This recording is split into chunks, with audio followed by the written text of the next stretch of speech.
cardíaco a lo que se conoce como los criterios neurológicos. Esto llevó a que se convocara un grupo en la Escuela de Medicina de Harvard y que elaboraran un documento publicado en el año 1968 en el Journal American Medical Association sobre la definición del coma irreversible, estableciendo que hasta ese momento eran obsoletos los criterios para certificar la muerte y que debían incorporar otros que fuesen claros para permitir la donación de órganos y, por supuesto, el retiro de todas las medidas de soporte porque la persona ha fallecido. Ahora bien, para que estos criterios de la Escuela de Medicina de Harvard fuesen y tuviesen valor médico legal, hubo necesidad de que a lo largo de los siglos y de las décadas siguientes se incorporase en las distintas legislaciones del mundo. En 76 en el Reino Unido, en el año 81 la Comisión Presidencial en Estados Unidos lo incorpora a su legislación como guías para el diagnóstico de muerte. Y en Argentina fueron incorporados estos criterios de certificación de muerte, completando lo que ya era vigente, que no estaba en ninguna legislación, lo de parada cardíaca. Entonces, la primera ley de trasplante en el año 1977 los incorpora a los fines de esta legislación, dando una entidad y un valor médico legal a la certificación de muerte encefálica, que muchos lo han conocido como muerte cerebral por la traducción brain death, pero en realidad es muerte encefálica o bajo criterios neurológicos. En Argentina, y como acá hay alumnos de otros países, también tendrán que ver específicamente qué dice la legislación. En la mayoría de los casos está en las legislaciones de trasplante el criterio de muerte encefálica. En Argentina, en el año 93, con la modificación, con la sanción de la ley de trasplante la anterior, hablaba de verificación de modo acumulativo de ciertos signos.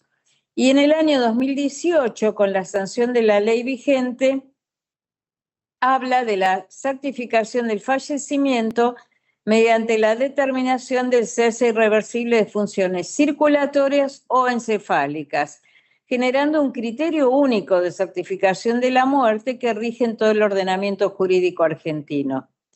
Ahora, la certificación de muerte bajo criterios neurológicos o muerte encefálica la hacemos en todo paciente neurocrítico, todos los que vieron la semana pasada, pacientes con lesiones encefálicas catastróficas, difusas, ya sea de causa traumática, de causa vascular, o por tumores o por hidrocefalia, donde el aumento de la presión intracraneana encefálica genera el enclavamiento del tronco encefálico en el foramen magnum, generando esto una equiparación o disminución de la presión de perfusión cerebral igualándola a cero.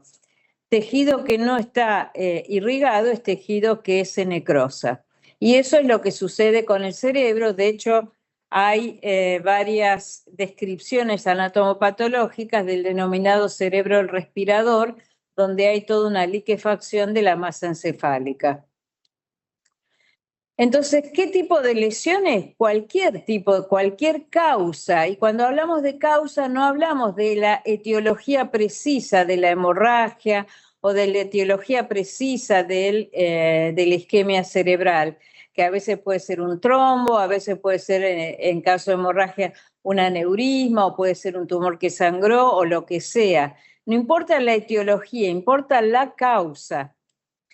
Entonces, la etiología tiene que estar conocida, ahora lo vamos a ver en el protocolo, son lesiones de gran magnitud que llevan a un grave aumento de la presión intracraneana. Por ejemplo, acá vemos una hemorragia subaracnoidea, como vieron la semana pasada, también con volcado ventricular, con oclusión también de las cisternas.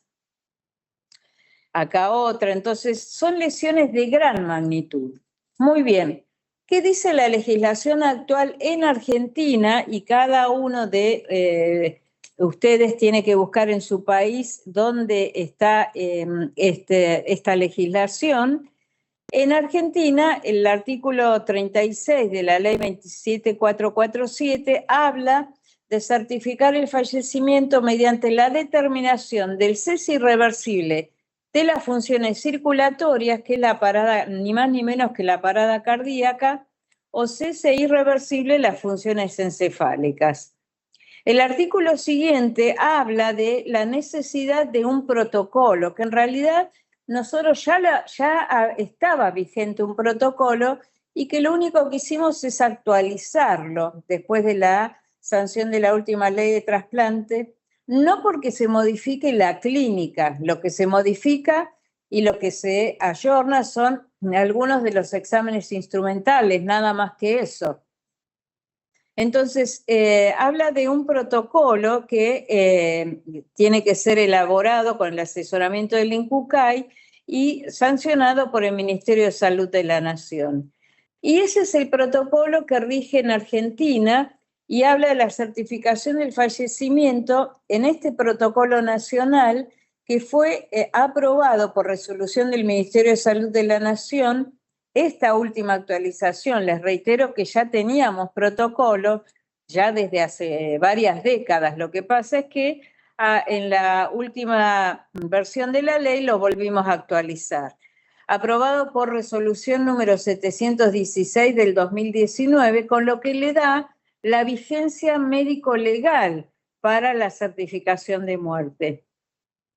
Entonces, este protocolo nos está hablando de qué cosa y qué cosas hemos incorporado más en este protocolo. Por supuesto, las recomendaciones internacionales sobre pediatría, que ya en el antiguo protocolo estaba, pero las últimas publicaciones habían sido en el año 1987, y en el 2011 se actualizaron las guías para la determinación de la muerte en pediatría, de la muerte encefálica. También incorporamos, ya estaban incorporadas las recomendaciones de la American Academy of Neurology y todas las recomendaciones internacionales sobre el diagnóstico de muerte, y que en realidad tiene que ver con aspectos más prácticos, no desde esa tríada clínica que es el coma arreactivo con ausencia de reflejos troncoencefálicos y la parada respiratoria. ¿Qué dice y cómo está organizado este protocolo? Este protocolo está organizado en 5 capítulos y un anexo, y vamos a ir viendo cada uno de ellos porque lo que nosotros tratamos de incluir es como un algoritmo de trabajo que nos permita a los médicos que certificamos la muerte tener claro cuáles son los pasos. Entonces vamos al capítulo 1, que son los requisitos de inclusión. ¿Qué dicen estos requisitos de inclusión? En todo paciente neurocrítico y en todos los casos comenzar la evaluación una vez que el paciente se encuentre estable y se hayan completado las medidas terapéuticas. No dice qué medidas terapéuticas, porque las medidas terapéuticas se dan acorde a la situación clínica. A veces no hay ninguna medida terapéutica que realizar, a veces un paciente que ingresó ya con un politrauma grave y que ya está con score de Glasgow 3 en 15 y que fue evaluado con estudios tomográficos y que ya se descarta hacerle inclusive una neurocirugía. Entonces, las medidas terapéuticas adecuadas a cada situación clínica. El punto número 1 es de fundamental importancia, que es la causa, la lesión que produce el coma tiene que estar conocida y debidamente documentada, ya sea por una evidencia clínica o por neuroimagen. ¿A qué me refiero con esto? Conocida y documentada la causa, es decir, tuvo una hemorragia o tuvo un ACV isquémico de gran magnitud. Si fue el ACV isquémico por un tromboembolismo, si fue por una oclusión de la carótida interna o por una trombosis basilar, a nosotros, desde el punto de vista de la certificación de la muerte, no nos incumbe elaborar o buscar exhaustivamente la etiología. Si vemos una tomografía o una resonancia con un gran sangrado intracraneano, si fue un aneurisma, si fue una malformación arteriovenosa, si fue un aneurisma micótico, si fue un tumor subyacente que sangró, a los fines de certificar la muerte no importa la etiología de esa causa. ¿Se entiende esto, no? Entonces, la evidencia clínica a veces es la propia historia clínica del paciente. Por ejemplo, si yo tengo un paciente que en su historial clínico dice que tuvo una parada cardíaca o que tuvo una electrocución y que fue reanimado, se hizo una reanimación RCP y que después de esa reanimación sale con latido cardíaco, pero queda con pupilas midriáticas y en coma profundo, esa es la causa. A veces la evidencia clínica es la exhaustiva historia clínica de ese paciente. Y que a juicio médico tenga la magnitud suficiente para producir ese daño. Por ejemplo, si yo veo una tomografía con una lesión isquémica muy pequeñita, frontal, digo, no puedo atribuir a esta causa el estado clínico que yo encuentro en el examen neurológico. Así que, en general, es muy fácil la causa porque son lesiones de magnitud suficiente como las que les mostré al inicio. Y tiene que estar debidamente documentada. Ahora, puede suceder que en algún caso hagamos una tomografía y no encontremos ninguna lesión subyacente clara, no tengamos clara la causa de muerte. Bueno, pusimos esto en todo un capítulo de situaciones especiales que contempla cómo debemos comportarnos en esos casos. El segundo punto es el tiempo de evolución. No se requiere un tiempo de evolución específico cuando es una lesión estructural. Si yo tengo un trauma de cráneo, una ACV hemorrágica, un tumor es una lesión estructural. Y entonces no requiero que, si el paciente ingresa en coma con un Glasgow 3 en 15, esperar un tiempo, decir, no, voy a ver, espero 12 horas o 6 horas para ver qué pasa. No, ese tiempo sí hay que esperarlo en las lesiones secundarias, en las lesiones difusas como una encefalopatía anóxica o como un trastorno metabólico endocrino. Hay que esperar ese tiempo en los daños secundarios difusos, donde hay que esperar 24 horas en los neonatos hasta los 2 años y a partir de los 2 años por lo menos 12 horas. En los adultos también, esperar ese tiempo para iniciar, si tuvo un coma hipóxico, una encefalopatía hipóxica, esperar ese tiempo para empezar a evaluarlo por la posibilidad de la penumbra isquémica o por la posibilidad de recuperación de ese daño. Y a partir de ahí empiezo la certificación de muerte. Respecto a las drogas depresoras, este es otro punto crítico y que puede ser un factor confundidor para la evaluación clínica. Entonces hay que ser claro qué tipo de drogas tiene, hay que ser exhaustivo en evaluar todo el historial clínico, qué drogas ha recibido y si ha pasado el tiempo de metabolización de estos fármacos depresores del sistema nervioso central. En caso de que no lo hubiese pasado, también posibilitamos la certificación de muerte y lo pusimos en el capítulo de situaciones especiales. Trastornos metabólicos endocrinos. Trastornos metabólicos endocrinos cuando son causantes del coma, y después voy a lo de la temperatura. Trastornos metabólicos endocrinos cuando sean causantes del coma, por ejemplo, muchas veces la diabetes en la adolescencia puede debutar como una cetosis diabética o un síndrome urémico hemolítico, donde es muy difícil compensar al paciente. Entonces, si no se lo compensa, también lo pusimos en el capítulo de situaciones especiales. Por otro lado, la temperatura tiene que estar estable hemodinámicamente y con una temperatura adecuada, que en menores de 2 años la temperatura central tiene que ser igual o superior a 35 grados centígrados de temperatura central. En realidad, a veces si uno empieza a hacer la certificación de muerte ni bien el evento se produce, en general no llegamos a la hipotermia, pero sí puede haber una hipotermia severa con el paso del tiempo y si nos demoramos en la certificación de muerte porque ese cuerpo no lo calentamos nunca más. Entonces se recomienda una temperatura corporal igual o superior a 35 grados, pero se habilita en los mayores de 2 años que la temperatura central sea de 32 grados para arriba. Siempre ya lo vamos a ver en el tratamiento del donante, el tema del control de la temperatura, el mantenimiento de la temperatura, a veces con mantas térmicas o con sueros calientes. Eso lo van a ver en detalle cuando encuentren un caso donde esté muy hipotérmico.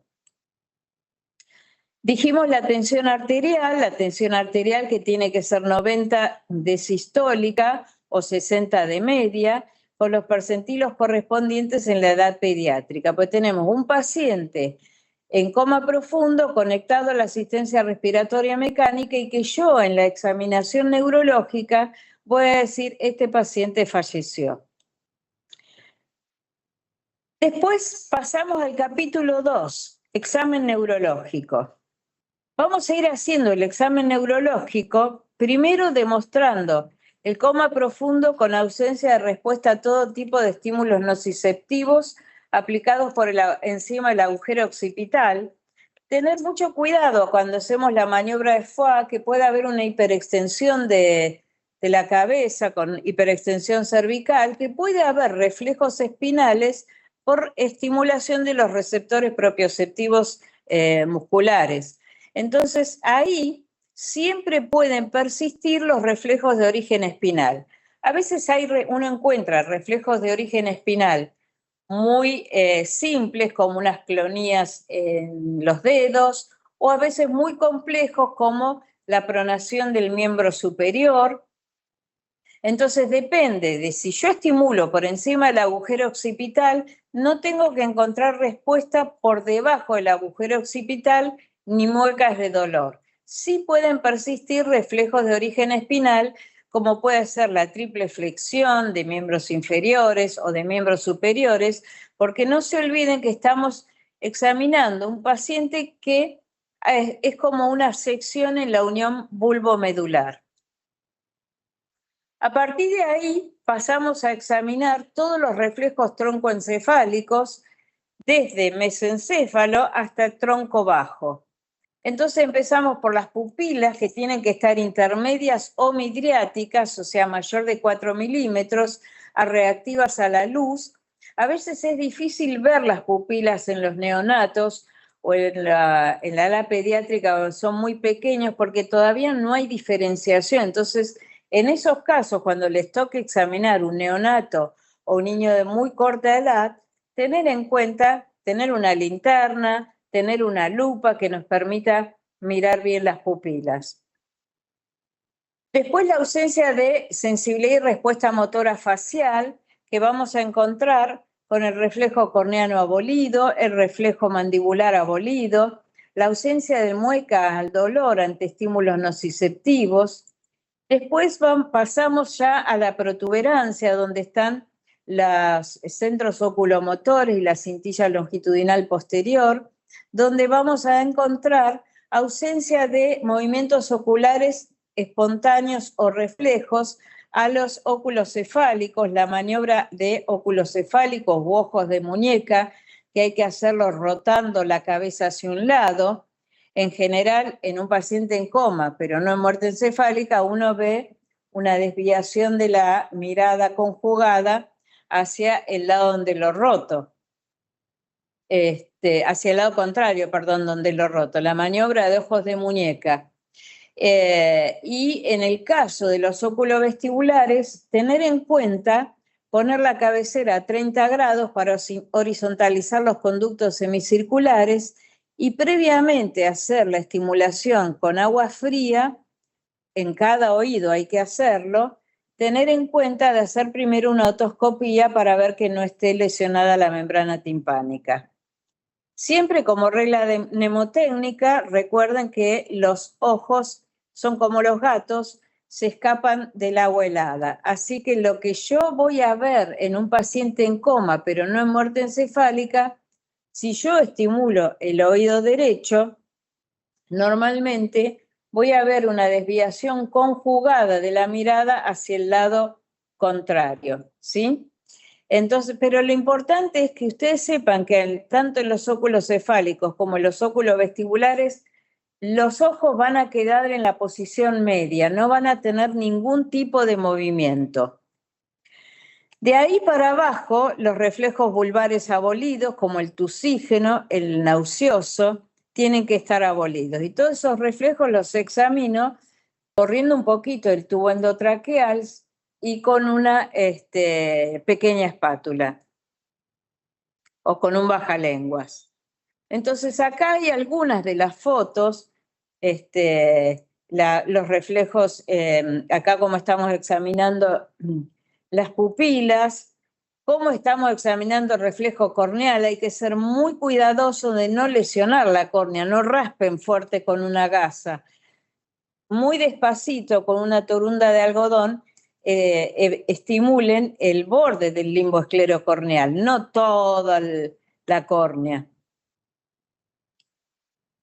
Acá los óculos vestibulares ven cómo un ayudante tiene que mantener los ojos abiertos y cómo la cabecera está a 30 grados. Y estimulo un oído por vez. El reflejo nauseoso, ven cómo lo estimulan con una pequeña lengüeta corriendo el tubo endotraqueal, lo mismo que el tusígeno, donde tienen que estar abolidos todos estos reflejos. Y finalmente el test de apnea o de oxigenación apneica, que después igual esto se los va a explicar Pablo, el test de oxigenación apneica, que es para demostrar la parada respiratoria. O sea, así como yo estimulo con la luz las pupilas, tengo que estimular el centro respiratorio para ver si responde o no responde. Y eso lo tengo que hacer modificando los valores de los gases en sangre para ver llegar hasta 60 milímetros de mercurio de CO2 en sangre arterial y con eso demostrar, desconectar el respirador y mirar al paciente y con eso demostrar la parada respiratoria. En el examen neurológico entonces se va a completar con el test de apnea, que es la ausencia de movimientos respiratorios al llegar a la estimulación del centro respiratorio. También la hipotonía flácida, o sea, si encontramos un paciente que está rígido con una maniobra ya sea de decorticación o de descerebración, eso invalida el diagnóstico de muerte. Así que en general es un paciente con una hipotonía flácida, salvo que encontremos reflejos osteotendinosos que pueden estar persistentes, un signo de Babinski que puede persistir. Y en los neonatos constatar también los reflejos propios de ese grupo etario, donde tenemos que estimular la mejilla para ver si hay reflejo de succión, estimulando los labios, o de búsqueda al estimular la mejilla y ver si hay giro de la cabeza hacia el lado estimulado. Importante entonces en este examen neurológico recordar que los movimientos o la actividad motora de origen espinal, ya sea espontánea, que tenga, por ejemplo, cuando yo estimulo la planta del pie, una retirada del miembro inferior, una triple flexión, eso no invalida el diagnóstico de muerte. O a veces unas pequeñas clonías no invalida el diagnóstico de muerte, porque siempre se conserva la metámera espinal, donde hay a un estímulo nociceptivo, por ejemplo, si yo pellizco las tetillas, puede haber una retirada del brazo, y eso tiene solo integración espinal, no es integración cortical. Así que tener en cuenta esto, los movimientos espinales, el más complejo es el signo de Lázaro, que ya fue descrito hace muchos años, que se da sobre todo en la maniobra en la prueba de apnea o en el test de oxigenación apneica, donde en algún momento puede haber una hipoxemia medular y que eso genera que el paciente pueda hacer este movimiento, inclusive llegar a sentarse. Así que tener en claro esto de los movimientos espinales y siempre recomendado, una vez concluido toda la certificación de muerte, el colocar a esa persona que ya ha fallecido, porque yo certifiqué la muerte, el colocar un relajante muscular. Entonces, el test de apnea, que se los va a explicar bien Pablo, pero tiene que ver con la estimulación del centro respiratorio. En el protocolo nuestro, en el anexo están descritas todas las posibles formas de realizar este test de apnea, ya sea la forma tradicional, ya sea con CPAP o ya sea con instilación artificial de CO2, que hemos tenido la posibilidad de hacerlo de esta manera también. Y siempre es aconsejable tener parámetros clínicos estables, porque si el paciente ya está hipotenso, hiponatrémico, generalmente todo eso va a generar una arritmia cardíaca y se nos va a parar en el medio del test de apnea. Así que tienen que estar estables los parámetros, los prerequisitos para poder hacer el test de apnea. Y siempre realizar una gasometría arterial previa. Siempre lo que pasa en estos casos es que muchas veces los pacientes estos en terapia intensiva están hiperventilados, entonces van a tener una CO2 arterial muy baja, y si partimos de una CO2 arterial, por ejemplo, de 17 o de 20, nunca vamos a llegar al valor requerido para que ese test de apnea sea válido. Así que tener en cuenta esto sobre el test de apnea o de oxigenación apneica, porque es importante poder tener estos parámetros ventilatorios cuando nosotros iniciamos el test de apnea. Entonces, realizar una gasometría arterial y después, al final de ese tiempo de desconexión, donde nosotros tenemos que instilar oxígeno a 6 litros por minuto mediante una cánula en el respirador, ahí desconectamos el respirador y tenemos que observarlo muy bien al paciente para ver si hay movimientos ventilatorios o no. Y se va a considerar positivo cuando no hay movimientos ventilatorios. Dijimos entonces, prerequisitos. Dijimos entonces, examen neurológico con test de apnea. Y en Argentina se exige un periodo de observación que antes eran de 6 horas porque era un requisito legal, pero ya desde la modificación de la ley de trasplante en el 2018 no se exige, la ley no nos exige un tiempo. Entonces pusimos en este consenso, en este protocolo nacional, un tiempo acorde a la edad del paciente, donde tenemos que observarlo entre si el paciente es un recién nacido de 37 semanas, que se considera recién nacido de término, hasta los 2 meses, tenemos que esperar al menos 24 horas y realizar una nueva evaluación clínica. Ese periodo de tiempo de 24 horas nos permite y puede incluir la realización de los test instrumentales. Si ya cumplió los 2 meses y hasta los 2 años, tengo que esperar por lo menos 12 horas. Estas son recomendaciones en Argentina, no quiere decir que en otros países no haya recomendaciones en particular, sobre todo para la edad pediátrica, que es el grupo etario más sensible, con mayor posibilidad de recuperación neurológica. De los 2 años hasta los 6 años, esperar al menos 6 horas, y a partir de los 6 años, al menos 1 hora. Así que entre que yo inicio y culmino, ya casi va a haber pasado esa hora. Así que eso me es un tiempo suficiente. Y al finalizar, realizar una nueva observación clínica y no es necesario repetir la prueba de apnea.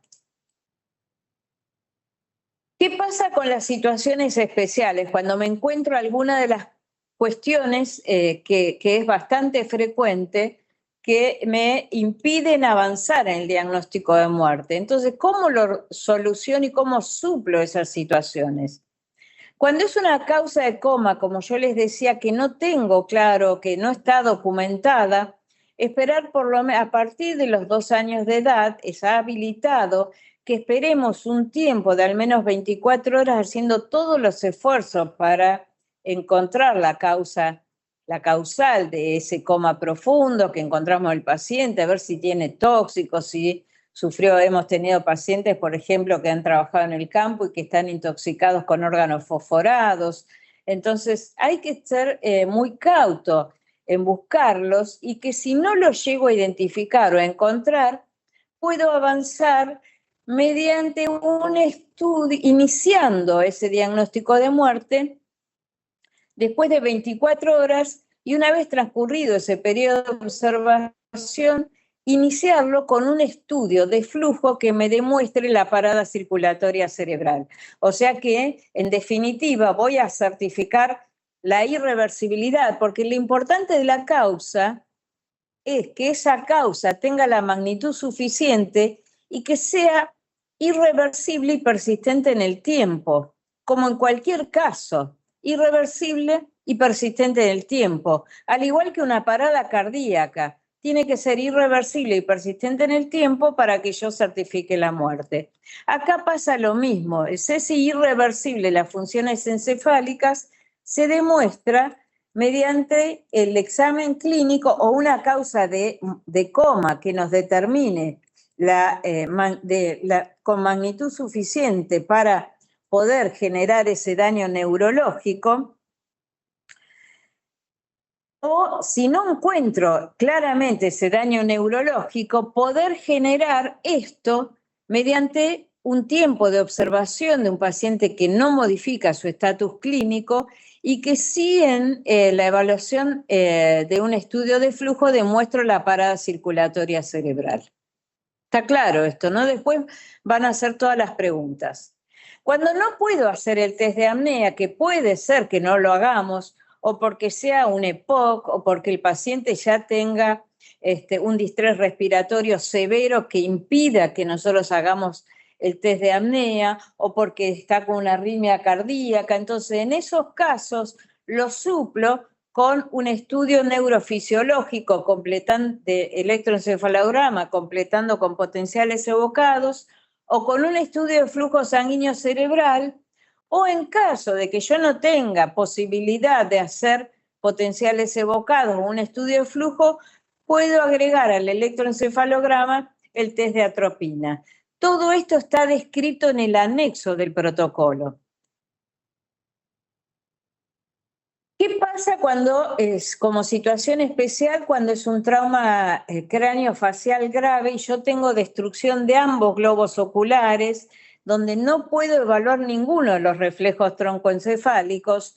Entonces voy a evaluar lo que pueda evaluar, demostrar si tiene un coma profundo reactivo, y en general no voy a poder evaluar la mayoría de los reflejos troncoencefálicos porque no voy a poder ver las pupilas, ni voy a poder hacer oculocefálicos ni oculovestibulares. Sí voy a poder hacer los reflejos de tronco bajo, pero en todos esos casos tenemos que recurrir a un estudio que me demuestre la parada circulatoria cerebral.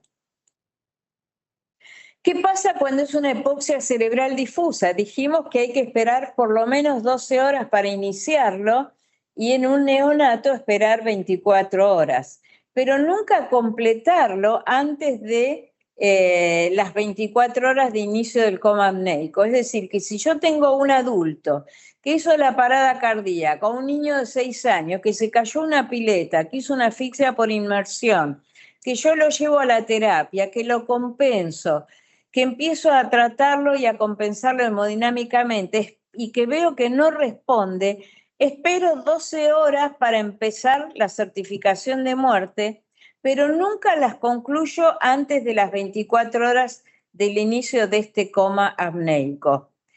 Muchas veces han preguntado, ¿qué pasa si el paciente, yo lo tengo en la terapia, tuvo esa encefalopatía hipóxica, está en respirador desde el inicio, pero siguió teniendo reflejos? Por ejemplo, siguió con algún parpadeo o con algún gasping o con alguna resistencia o con respiración espontánea, aunque sea inefectiva. ¿Qué pasa en esos casos? Bueno, ya está hace 3 días, porque el tema de la hipoxia es que en general, en la encefalopatía hipóxica, las primeras 24 horas es donde aumenta mayormente el edema cerebral, entre las 24 y 48. Entonces yo tengo que estar segura de que lo que estoy viendo es a causa de esa lesión hipóxica. Por ahí hago una tomografía en un niño ahogado y lo único que encuentro es edema difuso. Perfecto. Espero, si ya está hace 3 días, no tengo que esperar a que se cumplan las 24 horas de que yo inicié la certificación de muerte. Yo la inicio, por ejemplo, si está hace 3 días o 2 días, la inicio cuando veo que ya ha perdido todos los reflejos troncoencefálicos. Y ahí la inicio y lo completo en el tiempo que se requiere y que estaba estipulado de al menos 1 hora. No tengo que esperar 24 horas más, porque esas 24 horas es del inicio del coma apneico, aunque haya quedado después de esta lesión compitiendo con el respirador, porque yo sé que lo estoy viendo y que fue evolucionando con un deterioro rostrocaudal. Distinto es el paciente que ingresó con una crisis asmática, paro respiratorio, encefalopatía hipóxica, ahora, a las 3 menos 5 de la tarde, y bueno, y no encuentro nada, bueno, espero hasta las 3 de la mañana para empezar, y recién lo voy a terminar a las 3 de la tarde del día anterior. Y si es de menos de 2 años, espero 24 horas para iniciarlo, ¿sí? Esto tiene que quedar bien claro. Probablemente requiera una reaclaración de este protocolo esto. Bien, ¿qué pasa con las drogas depresoras? Drogas depresoras son aquellas depresoras, realmente depresoras y a niveles tóxicos. Entonces, por ejemplo, un fármaco como difenilidantoína no está considerado como depresor del sistema nervioso. Sí, un fármaco como el fenobarbital, aunque uno tenga pacientes con un rango terapéutico caminando por la calle. Así que, o yo espero 4 vidas medias de ese fármaco, y para eso tengo que conocer medianamente la vida media de los fármacos. En un momento, en nuestro país se usó mucho el coma barbitúrico con tiopental. Y una cosa es el tiopental en una sola dosis, o el midazolam en una sola dosis, que tiene una vida media corta, de 1.9 a 6.7 horas, y digo, espero 4 vidas medias. Y otra cosa es cuando yo lo doy en goteo continuo permanentemente, donde hay un fenómeno de acumulación, sobre todo el tiopental, en los tejidos grasos y que puede haber redistribución. Entonces, cuando tengo un paciente con drogas depresoras del sistema nervioso central, hoy hay drogas que se usan y que son de metabolización rápida, como el ramifentanilo.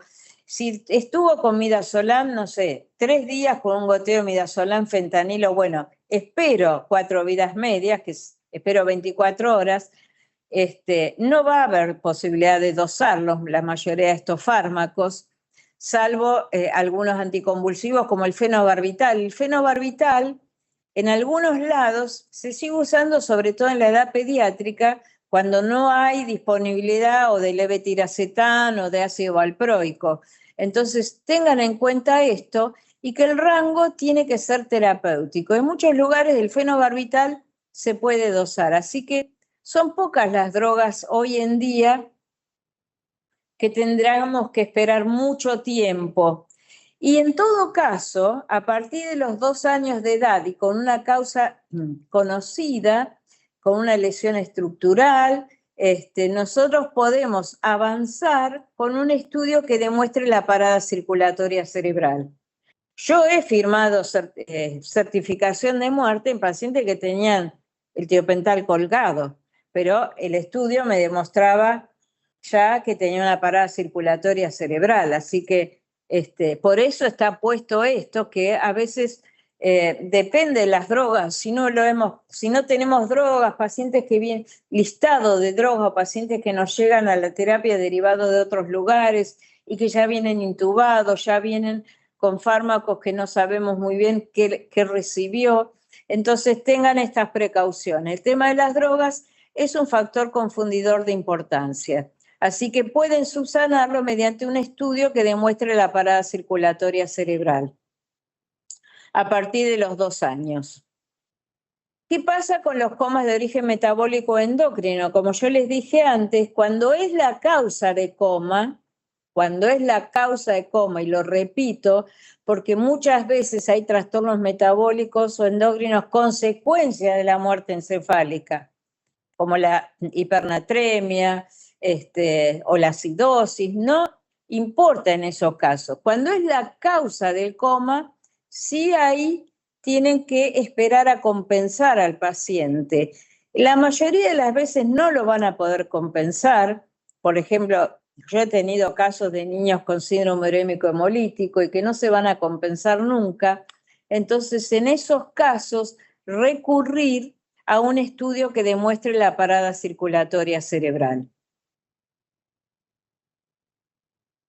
Concluido esto, en Argentina, repito, en Argentina se requiere un método instrumental auxiliar que no reemplaza el examen clínico. Ya las próximas clases van a tener los métodos auxiliares. Yo solamente los voy a mencionar, los métodos instrumentales auxiliares del diagnóstico de muerte, que se clasifican en neurofisiológicos o estudios de flujo, y en los neurofisiológicos el más utilizado es el electroencefalograma, porque fue el primero que se utilizó en el mundo, porque permitió que sea un equipo que puede ser llevado a la terapia intensiva al lado de la cama del paciente. Y tener en cuenta que en los menores de 1 año tiene que ser de 1 hora de duración. Igual ya las especificaciones y todo los van a tener en la clase que viene. Y los estudios que demuestren la parada circulatoria cerebral, el primero que se utilizó fue la angiografía cerebral, después se incluyó la gamografía radioisotópica, que hoy prácticamente no se usa, y el que se usa actualmente en casi todas las terapias intensivas. Hoy hay un equipo de Doppler transcraneano o un equipo de ecografía que nos permite hacer un dúplex, así que todas esas especificaciones las van a tener dentro de 2 martes para cuando vean la clase de Doppler transcraneano. Y la angiotomografía cerebral con estudio de perfusión. Así que estos son los métodos instrumentales auxiliares. En Argentina son obligatorios en todos los casos. Hay otros países, como España, como algunos Estados Unidos, Canadá, Francia, Uruguay, algunos países de Latinoamérica que no requieren métodos instrumentales en todos los casos y que solamente los utilizan en algunas situaciones especiales como las que yo mencioné. Acá está especificado en todos los casos hacer un método instrumental, ¿sí? Sea cual sea el método elegido, que va a ser el adecuado a cada situación clínica.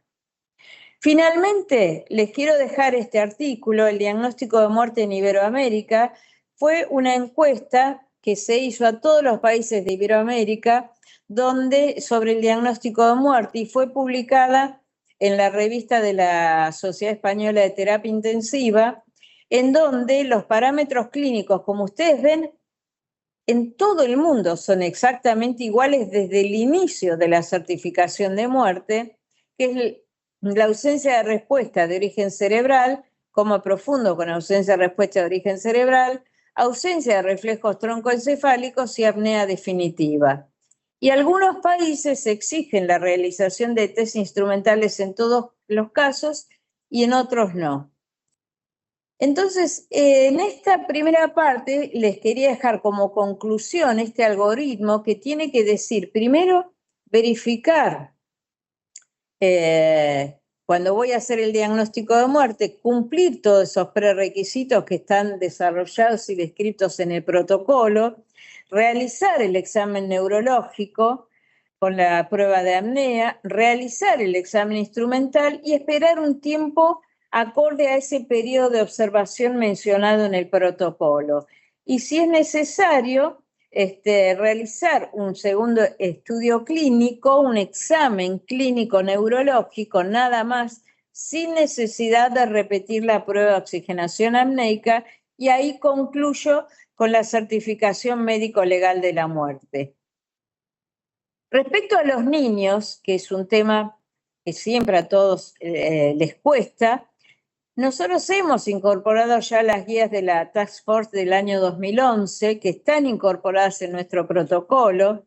El diagnóstico de muerte en niños son exactamente igual que los adultos, simplemente que la causa de coma en general va a ser diferente a de los adultos. Yo les voy a mostrar algunas en Argentina, que en el examen clínico es similar al de los adultos, pero a veces lo único que se encuentra y que podemos incluir es un pequeño gasping cuando hacemos la maniobra, la prueba de oxigenación apneica. Tener en cuenta que en la Argentina el electroencefalograma se requiere, y como recomendación también internacional, 1 hora de duración, y que a veces es lo único que encontramos como respuesta, por ejemplo, en un neonato, que es la edad, el grupo etario más difícil para certificar la muerte. Sin embargo, yo lo he hecho en muchos casos, pero tener en cuenta esto del gasping, que es solo a veces una pequeña inspiración en el momento de la prueba de apnea. Por eso hay que observarlo muy bien. Los periodos de observación son diferentes, y el diagnóstico de muerte también de la American Academy of Neurology del 2023, que se publicaron después de que nosotros ya habíamos actualizado el protocolo, no aporta nada distinto a lo que nosotros tenemos en el protocolo nacional vigente.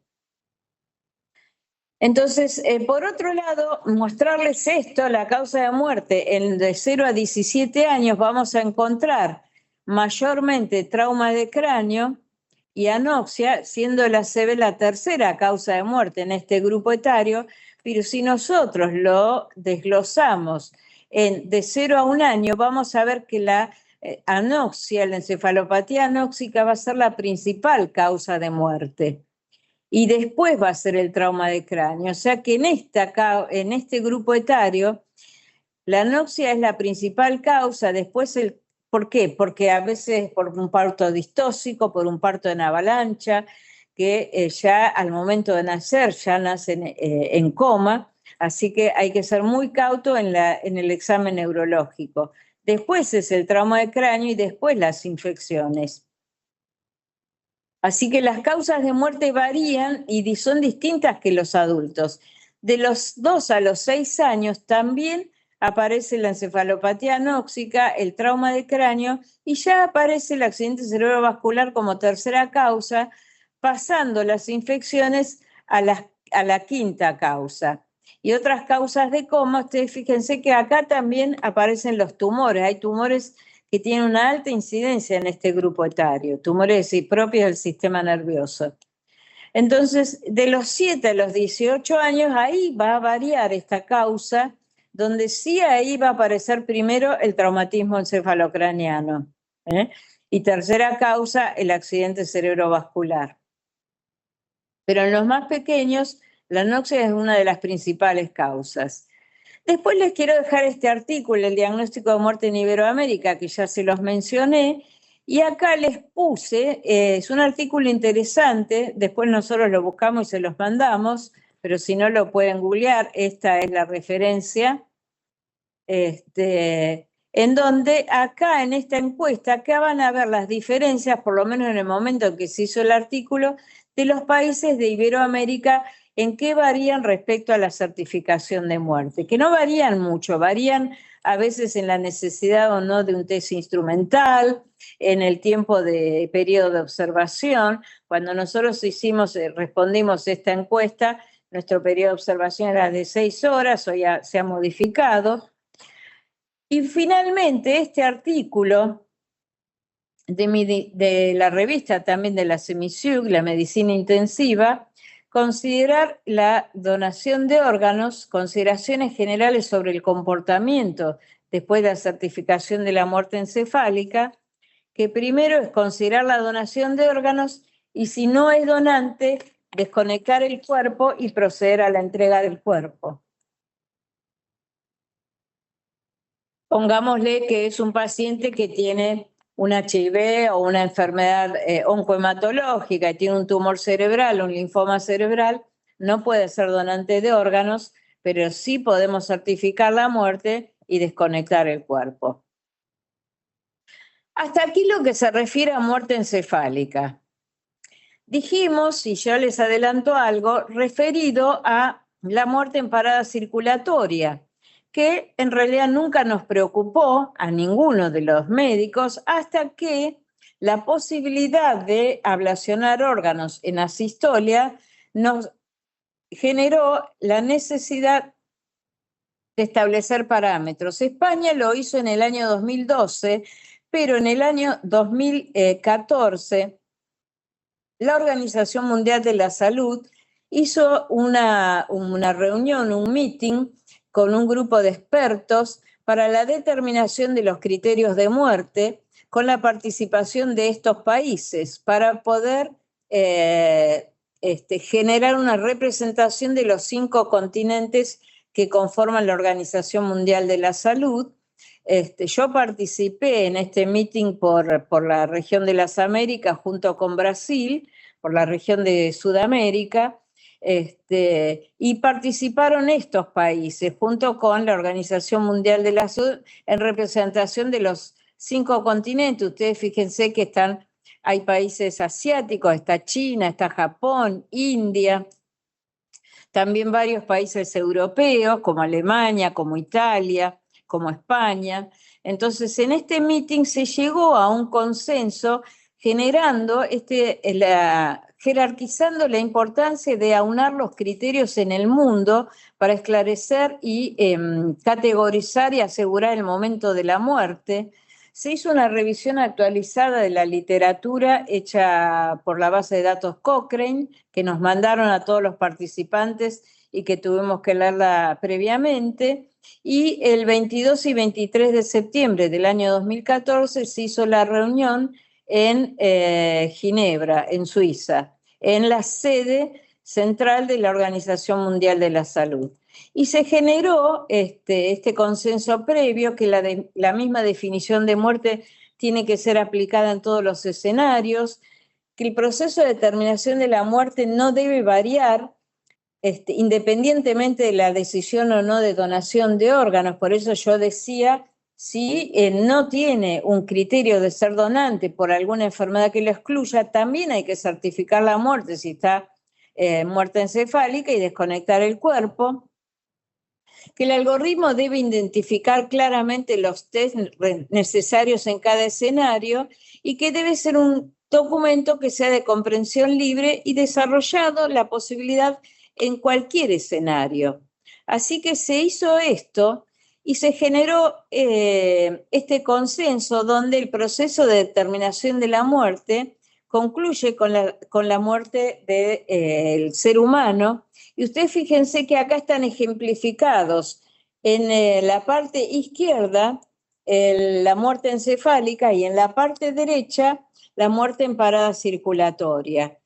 Esto es el ejemplo de lo que figura hoy en la ley argentina, la determinación del fallecimiento mediante el cese irreversible de las funciones circulatorias o encefálicas. Y finalmente, en caso de funciones, cese irreversible de funciones encefálicas, el algoritmo hecho acá en este cuadro es ni más ni menos que yo les conté, una causa de coma conocida, los prerequisitos, la evaluación clínica y después los test confirmatorios si es que son exigidos. Concluyen con la muerte.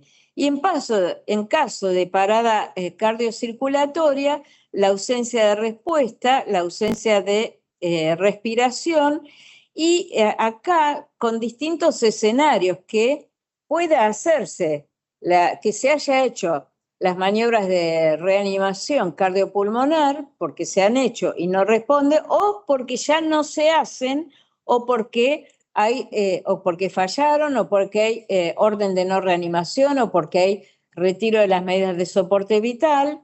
Entonces, cuando se retiran las medidas de soporte vital, la ausencia de circulación confirmada por las siguientes medidas. Dijimos el examen clínico con la ausencia de respuesta, el paro cardíaco, la ausencia de respuesta pupilar a la luz, la ausencia de latido cardíaco, la ausencia de respiración, y en este set, en este escenario donde hacemos retiro de la medida de soporte vital, se hace un test instrumental confirmatorio, que sea, ya lo van a ver cuando veamos la sistolia, pero ya les adelanto de dónde surge este consenso. Una vez hecho esta certificada la parada cardíaca, hacer el test instrumental, ya sea mediante un electrocardiograma o un ecocardiograma o mediante la ausencia de pulso en la línea arterial, y ahí esperar 5 minutos sin tocar ese cuerpo, y una vez concluidos esos 5 minutos, concluyo con la certificación de muerte en ese escenario. Ambos dos de las columnas concluyen en la muerte. Hasta aquí la presentación. Ahora voy a dejar de compartir pantalla para volver a... Andrea, ¿dejé de compartir? Sí, acá estoy. Ahora sí, ahora sí. Ahora sí, ¿no? Sí, sí. Después vamos a ver lo del test de apnea, pero no sé si hay algunas preguntas o comentarios hasta ahora.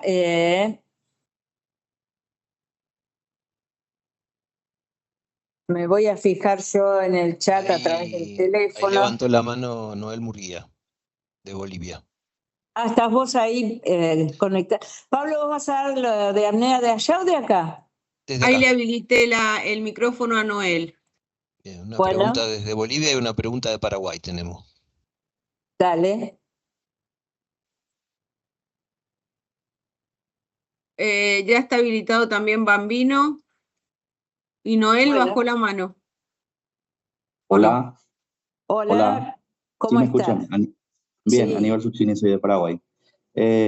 Muy linda clase, doctora, te agradezco mucho y felicitaciones. Una pregunta puntual que no me quedó claro. En Argentina, creo que una parte de tu presentación decía que los métodos instrumentales que ustedes utilizan no reemplazan la clínica, pero de igual modo son obligatorios para la certificación de muerte encefálica. No sé si eso es así, me quedó claro. Ustedes, a pesar de que la clínica les diga que el paciente está en muerte encefálica, sí o sí, por ley deben certificarlo con un método instrumental, ¿es así? Es así. Sí, en todos los casos se requiere en Argentina Ya. un método instrumental. Aunque Ya. no sea una situación especial. Hay países que no. Ya. Perfecto. ¿Podemos explicar por qué? Porque puede ser una curiosidad, porque si uno dice si solamente es complementario y lo que vale es la evaluación clínica, ¿por qué exigimos en Argentina y en muchos otros países el examen complementario? Y tiene que ver con un reaseguro que se decidió tomar, porque muchas veces se habla de muerte encefálica sin conocer el tema de muerte encefálica, ¿no? Entonces por ahí un paciente que está en coma o que tiene lesiones neurológicas graves, los mismos profesionales de salud empiezan a hablar de muerte encefálica. Y que se hable de muerte encefálica y que después el paciente esté vivo, en coma, pero vivo, generaría un daño a la comunicación de donación o en general muy grave, porque entonces, digamos, esta cuestión de muerte encefálica pasaría a ser un tema como relativo, ¿no? Me dijeron que estaba muerto, pero no estaba muerto, y después revivió, y entonces la muerte encefálica es como que sería un estadio previo a la muerte. Entonces, se decidió para que no ocurra ese error, teniendo en cuenta que muchas veces las capacidades del sistema de salud no son las idóneas, exigir para corroborar el diagnóstico el estudio complementario. De hecho, en los países que no lo exige su ley, igual muchas veces lo hacen. Por ejemplo, en Inglaterra el 70% de las veces el diagnóstico de muerte, en Inglaterra no se exige el examen complementario, sin embargo el 70% de las veces se decide hacer. Es como una forma de reaseguro y de evitar meter la pata, y en el caso de Argentina tiene que ver con eso y además evitar que por ahí cualquiera hable de muerte encefálica a una familia cuando todavía no están dadas las condiciones para hablar de muerte encefálica, ¿no? Tiene que ver con eso, porque si no, no tendría sentido. ¿Para qué? Si vos me decís que lo que vale es el examen clínico, ¿para qué me pones obligatorio un método complementario? Bueno, es entender en qué sistemas estamos trabajando y que a veces se mete la pata hablando sin saber. Ya. Doc, ¿y cuál de los métodos es el que más utilizan? Es repartido, viste que hay como dos ramas de métodos, los electrofisiológicos y los de flujo. Hace algunos años la mayoría de las veces se cerraba el diagnóstico con electroencefalograma, pero hoy te diría el Doppler y el duplex han ido ganando terreno y se usa muchísimo para certificar. Creo que ya más de la mitad de las veces se hace con esto. Arteriografía cerebral se usa poquito, porque obviamente no está disponible en muchos lugares, pero se puede usar indistintamente o no indistintamente, ya lo vamos a ver en la clase de los exámenes. Puedes usar los dos, pero obviamente va a haber casos en los que va a ser más lógico usar un Doppler, y por ejemplo un paciente que ha estado con drogas depresoras, que no afectan al Doppler, y en otros casos va a ser mejor usar un electroencefalograma, por ejemplo en un paciente cranectomizado. Ya lo vamos a ver en detenimiento en esas clases, Dentro de 2 pero martes. Ok, claro, gracias, doctores. Gracias. En realidad el doctor. electroencefalograma se usa más en pediatría, sí. en el recién nacido, o porque el Doppler está habilitado a partir de los 2 años cuando están las fontanelas cerradas.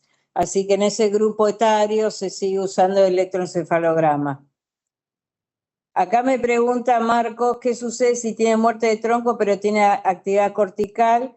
Deberían esperar, se usa el electroencefalograma.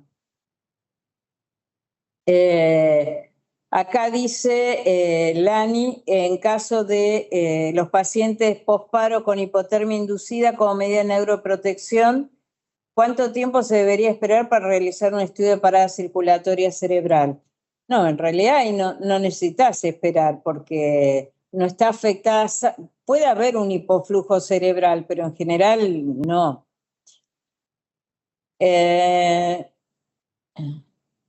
Sí, la angiografía acá, Clara, si no cuentan con estudio de perfusión por TC, ¿sirve solo la angio? Sí, claro, la angiografía cerebral sirve. Lo que pasa es que es mucho más engorroso porque tenés que trasladar el paciente, la cama, a hemodinamia. Entonces hoy prácticamente se ha dejado de usar. Sí, además está disponible en pocos lugares. Yo ya les pasé al grupo de WhatsApp, les pasé el protocolo. Perfecto. Digamos, esto que estuvimos hablando hoy está todo descrito en el protocolo nacional, y ahí lo tienen en el grupo como para usarlo como bibliografía, porque de hecho es lo más importante, e incluso a partir de ese protocolo está escrita la bibliografía que se usó para generarlo. ¿Te parece, Marisa, hacemos Sí. lo de apnea? ¿Lo del test de apnea? Acá Romina pregunta, ¿el capítulo 4 de qué habla? Habla justamente de todos los métodos instrumentales. Así que ahí está descrito, y el capítulo 5 de las situaciones especiales. La angioresonancia y la resonancia con perfusión en realidad no está puesta en el protocolo porque no estuvo validada mucho para la certificación de muerte, pero uno podría contemplarla en algunas situaciones especiales. La angio-TC sí está puesta y hoy es muy poco las veces que se usa. La vida media de los fármacos, yo después les voy a pasar, tengo que buscarlo, un Excel donde nosotros pusimos unas recomendaciones que elaboramos como grupo de neurólogos de acá del INCUCAI, de las jurisdicciones y habiendo hecho consultas al Centro Nacional de Toxicología. Así que eso sí, después yo les paso el Excel como orientativo. Dale, Pablo, apnea entonces. Bueno, dejamos esto como aparte de la clase de la doctora Barone porque tiene algunas características puntuales que es importante conocer, y que en general está reservado al trabajo de la terapia intensiva, ¿no? Entonces, lo vamos a hacer bien cortito, pero hay algunos detalles que vamos a remarcar que es muy importante conocer.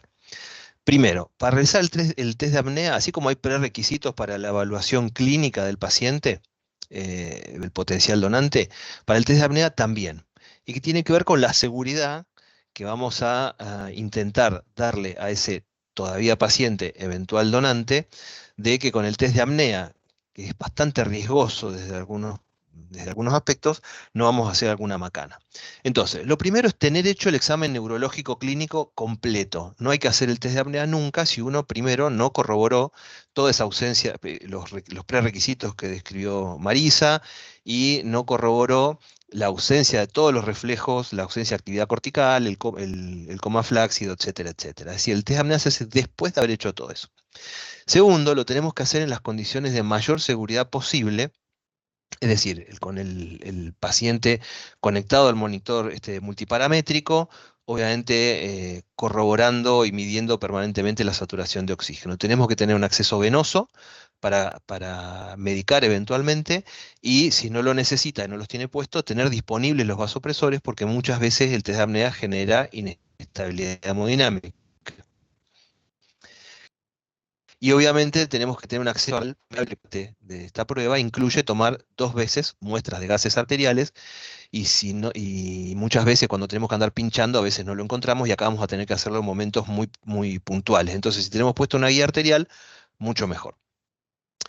Y por último, tenemos que tener una presión de oxígeno en sangre mayor a 100, con la FiO2 que sea necesario, pero mayor a 100, y una PCO2 en sangre idealmente mayor a 40 milímetros de mercurio.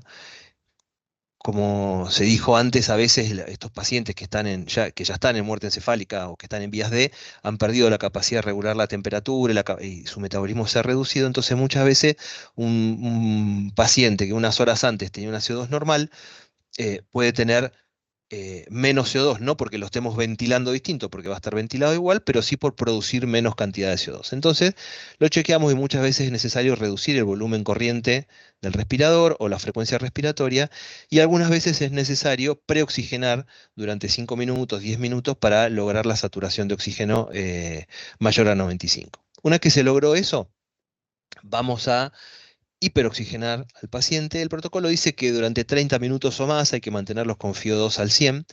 En la práctica, a veces o muchas veces no es necesario, cuando no hay trastornos de la oxigenación, con que ya logremos una buena saturación, alcanza. Y finalmente, si vamos al núcleo de la prueba, que es lo que le decimos prueba de apnea, en la cual en general está descrita esta, que es la forma convencional de hacerla. Ven que ahí está en la foto. El potencial donante está desconectado del respirador, sale el tubo endotraqueal, no está conectado a nada, y se pone por adentro del tubo endotraqueal, o de una cánula de traqueostomía pudiera ser también, se pone una cánula finita con oxígeno que viene de la pared a 2 a 6 litros por minuto, o sea, un flujo relativamente bajo. Para asegurar la oxigenación. La oxigenación no es necesaria, o para asegurar la oxigenación no es necesario que las personas ventilen. Con que la cantidad de oxígeno dentro de los pulmones sea suficiente, alcanza para que la sangre se oxigene adecuadamente. Entonces, cuando nosotros ponemos esa cánula, estamos asegurando que esos alvéolos estén llenos de oxígeno y que no sea ventilar. Yo acá ponen que no se ve nada, yo estoy viendo en mi teléfono que se ve. André, ¿se ve? Sí, se ve perfecto. Bien, sí, sí. Bueno, la foto que se ve ahí, digamos, a manera ilustrativa. La cánula está dentro del tubo, y entonces por esa cánula vamos a pasar un flujo de oxígeno relativamente bajo, 2 o 6 litros por minuto.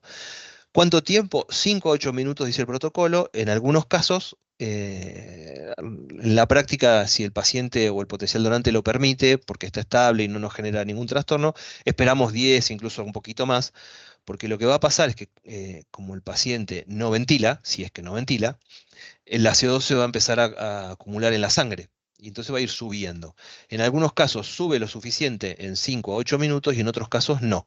Entonces, para asegurarnos que suba lo suficiente como para validar la prueba, si el potencial donante lo permite, lo dejamos 10 minutos, 12 minutos. Si vemos que está inestabilizándose, le baja la presión o desatura, bueno, en ese caso la cortamos lo más pronto posible. Luego de hacer la prueba de apnea, tomamos la muestra de gases desde la guía arterial y lo reconectamos inmediatamente a la ventilación mecánica. De hecho, es recomendable hacer un periodo cortito de taquipnea con el respirador para lograr recuperar la CO2 al valor normal, ¿no? ¿Qué problemas tiene esta prueba convencional? Lo que todos los intensivistas saben, vamos a perder la presión al fin de la expiración, la PIP, y probablemente genere cambios hemodinámicos. El respirador y el corazón siempre trabajan juntos, ¿no? Entonces, cuando nosotros cambiamos las presiones, etcétera, es muy probable que los pulmones esos se humedezcan, digamos, si el paciente estaba medio distresado o necesitaba mucha PIP, puede generar hipoxemia, en fin, suele traer algunos problemas. Entonces no es lo más recomendable hacer la prueba convencional. por lo cual se describieron otras dos maneras de hacerla. Uno es con CO2 externo. Con CO2 externo implica que uno tiene que tener disponible un tubo de una mezcla de dióxido y de oxígeno, que se usa para esto, o también se usa para hacer cirugías, y utilizar esta mezcla de CO2 y oxígeno, con lo cual no voy a necesitar de que la CO2 vaya aumentando porque el cuerpo la produce y no se elimina, sino que se lo pongo yo directamente en los pulmones. Entonces la CO2 en sangre va a subir rápidamente. Entonces se pone a través de la misma cánula esa mezcla de CO2 y oxígeno, se instila a 2 litros por minuto, o se infunde a 2 litros por minuto hacia los pulmones durante 1 minuto. Eso va a lograr que la CO2 suba rápidamente en sangre. Y ahí le tomamos la muestra y observamos solamente durante 1 minuto. ¿Por qué? Porque ahora vamos a remarcar mucho esto. La prueba es positiva o negativa si el paciente no ventila y deja de ser paciente, o si sí ventila, ¿sí? Entonces yo necesito que la CO2 suba para asegurar un máximo estímulo y que el paciente no ventile, y ahí la valido como positiva. Cuando yo la subo rápido con CO2 externo, solamente necesito observarlo por 1 minuto y luego igual lo reconecto al ventilador. ¿Qué características tiene esta CO2 externo? Bueno, es más rápida, en 2 minutos terminamos una prueba que de la manera convencional nos suele llevar más o menos 10 minutos. No exige preoxigenación, y la pérdida de PIP y los cambios hemodinámicos que trae la desconexión pudieran ser un poco menos marcados porque es bastante más cortita, pero tiene un problema. Algunas veces la CO2 sube tanto que pasa los 100 milímetros de mercurio en sangre, y si esto ocurre, la prueba es inválida. ¿Por qué? Porque probablemente al principio, o sea, si el paciente estuviera vivo, al principio no tendría el estímulo de ventilar porque la CO2 era bajita, y rápidamente lo llevamos a una CO2 tan alta que aparece algo que se llama narcosis hipercápnica, y entonces se deprime el centro respiratorio. Por lo cual, esta prueba en particular necesita que la CO2 esté entre 40 o más al principio y no más de 100 al final de la prueba. Si fue más de 100, es inválida. Y finalmente, lo que está escrito en el protocolo es la prueba con CPAP. Es decir, lo dejamos conectado al ventilador, con lo cual esto implica de que no vamos a tener todas esas pérdidas de presión al final de la expiración, no va a haber sobrecarga o trastornos oxigenatorios por la pérdida de la presión positiva del respirador. Lo dejamos conectado, le ponemos un CPAP de 10, en algunos casos en los respiradores no tiene CPAP, sino le ponemos PIP de 10, con FIO2 100, y puede durar lo que sea necesario, porque no va a haber trastornos hemodinámicos ni nada, y lo que va a pasar es que va a empezar a subir la CO2, o sea, con 10 minutos, 12 minutos seguramente va a alcanzar. Y entonces con esto tendríamos las ventajas de la forma convencional y sin sus desventajas. El problema es que muchos de ustedes tienen en sus terapias este respirador o respiradores parecidos que tienen dentro de su seteo que no se puede modificar la alarma de apnea, que es justamente lo que nosotros queremos lograr, la apnea. Entonces, cuando el respirador detecta de que el paciente no está ventilando, pasa al modo de emergencia y empieza a ventilar por su cuenta de una manera controlada. Con lo cual, por ejemplo, en los Neumovengraph no podemos pasar de 1 minuto del paciente en apnea que automáticamente empieza a ventilar solo, con lo cual no pudiéramos hacer la prueba de apnea en CPAP. Algunos respiradores sí permiten hacerlo, pero la gran mayoría de los respiradores no. Entonces, cuando les pase esto, en vez de hacerlo en CPAP, algunos lo que optan es dejarle un ambú con válvula de PIP, medio artesanal, no sé si es muy práctico. Lo que se puede hacer es conectar el respirador, o setear el respirador, en vez de en CPAP, en volumen control. Ponerle una frecuencia de 1 y el mínimo volumen tidal posible, que en este respirador, en este caso creo que son 50 centímetros cúbicos, por 1 minuto, que en la práctica es apnea, porque ese volumen corriente no alcanza ni para intercambiar el gas de las tubuladuras. Y entonces en la práctica es como tenerlo en CPAP. Con una PIP de 10, FIO2 100, y lo mismo, la duración, los 10 minutos que son necesarios. Esta es una forma de hacerlo como si fuera en CPAP, pero evitando que el respirador automáticamente se pase a un modo controlado y nos interrumpa la prueba. Con BCB, entonces en FIO2 100, una frecuencia de 1 y un volumen corriente de 50. Hechas por cualquiera de los 4 métodos que describimos, la prueba de apnea se interrumpe. ¿Y por qué se va a interrumpir? O bueno, o de manera prematura, porque tenemos problemas con la prueba de apnea, el paciente es hipotensa, o tiene arritmias, o se pone muy hipoxémico. El protocolo dice que si satura menos de 80 hay que interrumpirla. Yo personalmente les digo que si satura menos de 90 la interrumpan, no esperen a menos de 80. O porque aparecen movimientos ventilatorios que detecta el respirador, que pueden ser falsos o verdaderos. Los falsos son porque a veces el latido cardíaco es enérgico, especialmente cuando se junta mucha CO2. El latido cardíaco empieza a hacer boom, boom, así como muy fuerte, y eso puede ser interpretado por el respirador como un gatillado y generar un ciclo ventilatorio. eh, o porque lo dijimos recién, aparece el backup de CPAP, que no sería la idea, o porque hay autogatillado por diferentes cuestiones. Esos son falsos y nos interrumpen la prueba de apnea, hay que resolverlo y volver a hacer la prueba de apnea. O porque tiene movimientos ventilatorios verdaderos, es decir, el paciente o interrumpirse de manera normal. Después, según el método que hayamos elegido, 8 o 10 minutos en los métodos convencionales, 2 minutos cuando le ponemos CO2, interrumpimos la prueba de apnea, hacemos ese periodo cortito de hiperventilación para normalizar el pH y volvemos a reprogramar el respirador. O sea, de esas dos maneras se interrumpe la prueba de apnea, prematura o normal. Y ahí tenemos que evaluar y definir el resultado de la prueba de apnea. Entonces, esto es importante, ¿eh? Lo remarco, es importante. ¿Cuándo es positiva? Positiva es positiva para la encefálica, ¿sí? Porque algunos por ahí dicen que hubo movimientos ventilatorios. No, es positiva cuando confirma el diagnóstico de muerte.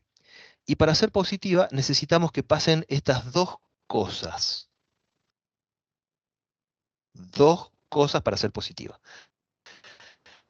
No dure lo que dure, hay que estar al lado del paciente que estamos evaluando, mirándole la tórax el tórax y la panza, a ver si tiene esfuerzos ventilatorios o no los tiene. Y, marco, y la CO2 pasó de 40 a 60, o por lo menos, habiendo empezado en 40, superó los 20 puntos de la inicial. Es decir, si yo empecé con 40, necesito 60. Si empecé con 45, necesito 65. Si empecé con 50, 60. Siempre 20 de diferencia y siempre la que empieza en 40 o más de CO2 inicial, ¿sí? Cuando estas dos condiciones se cumplen a la vez, entonces la prueba es positiva y puedo continuar al siguiente paso, que según vimos recién en el protocolo, será el examen complementario. Es negativa la prueba de apnea cuando hay movimientos ventilatorios. Es decir, le miro el tórax o le miro la panza y veo, de la forma que sean, escasos, aislados o normales o lo que fuera, movimientos ventilatorios. Entonces ahí la prueba es negativa. Pero puede ser indeterminada.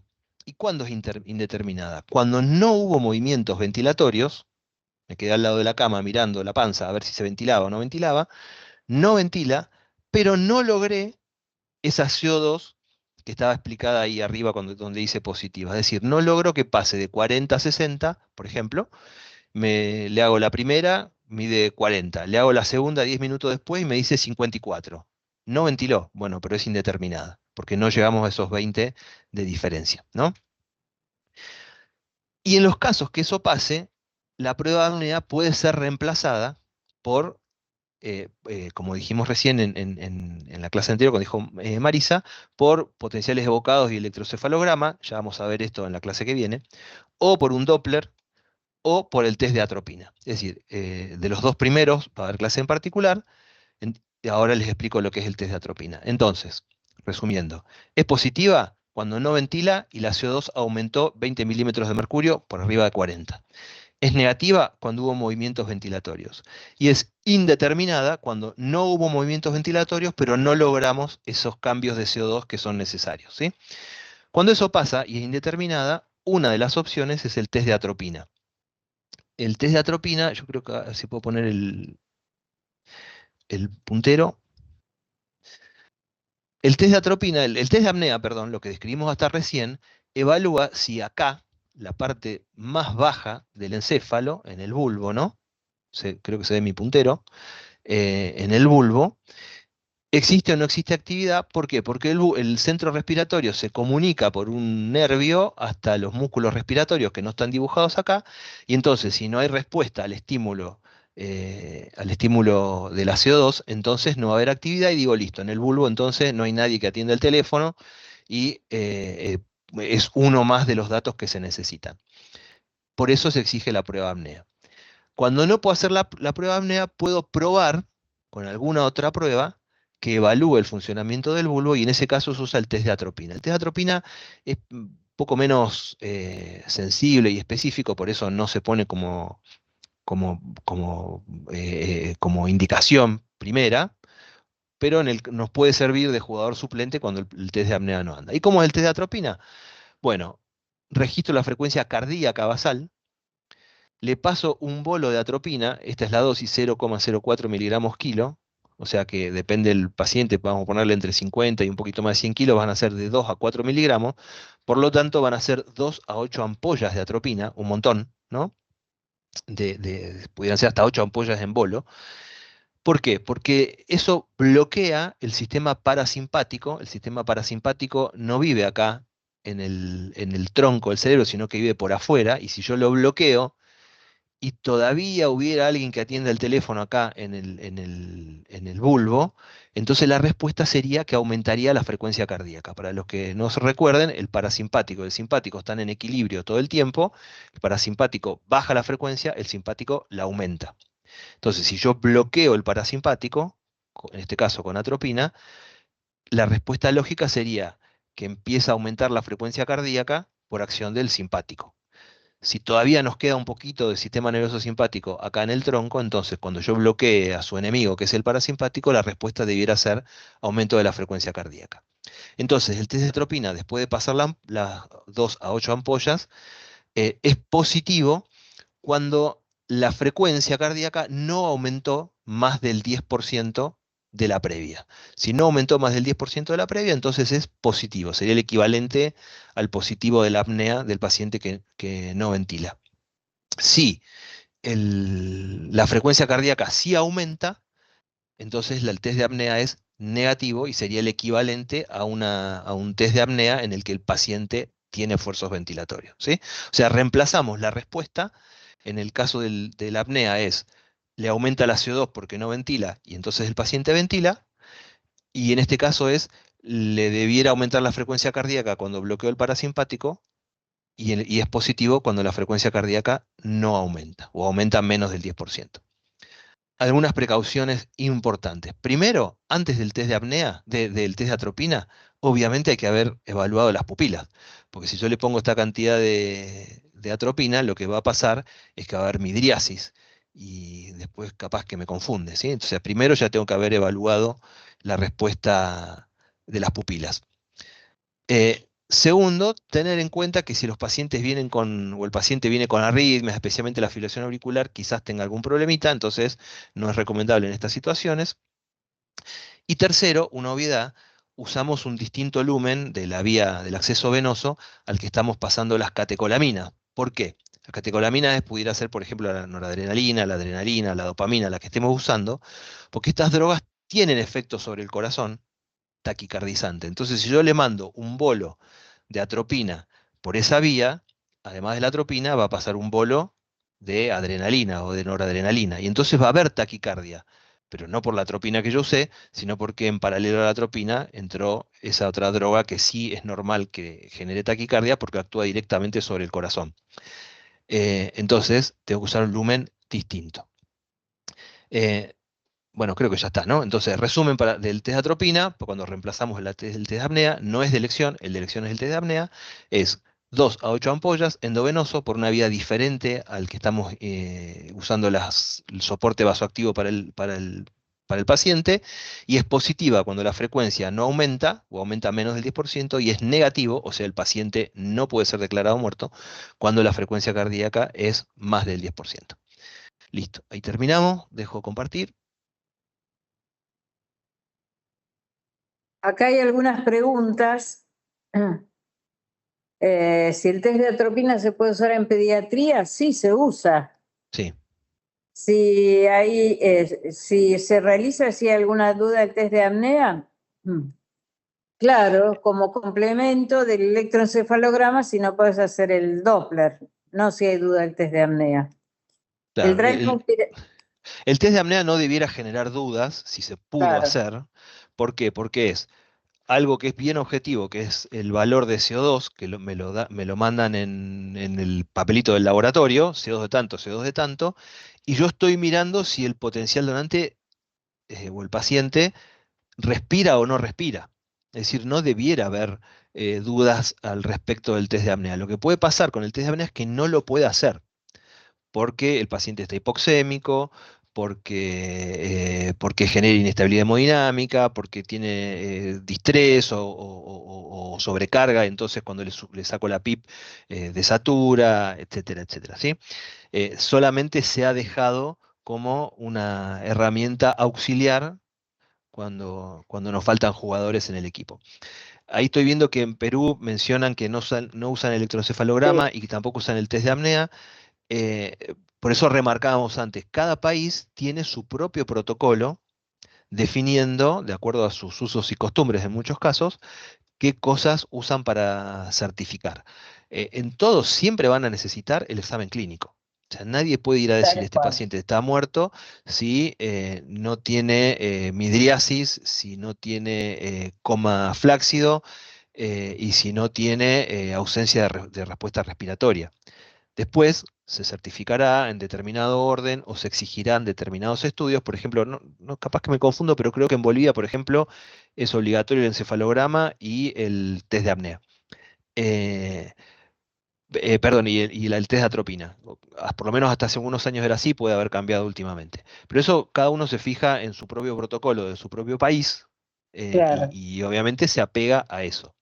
De hecho, cada uno de ustedes en sus provincias tiene una proforma, un papel, donde dice todas las cosas que tiene que ir completando para certificar la muerte. Por ejemplo, en la provincia de Buenos Aires tenés un protocolo para el Doppler, un protocolo para el electro, un protocolo para el examen clínico, donde vos marcás y ves efectivamente que cumpliste con todos los requisitos exigidos en Argentina. Si el Sí, test de de hecho, apnea, no, respondiendo a una pregunta, si el test de apnea da indeterminado, se puede repetir una vez más. Por ejemplo, decir, bueno, me dio indeterminado, no llegué a la CO2 necesaria. Bueno, lo puedo esperar, lo hago de nuevo y en vez de sacarle los gases a los 8 minutos, si el paciente lo permite, espero unos minutos más y entonces seguramente va a juntar más CO2 y lo pudiera hacer.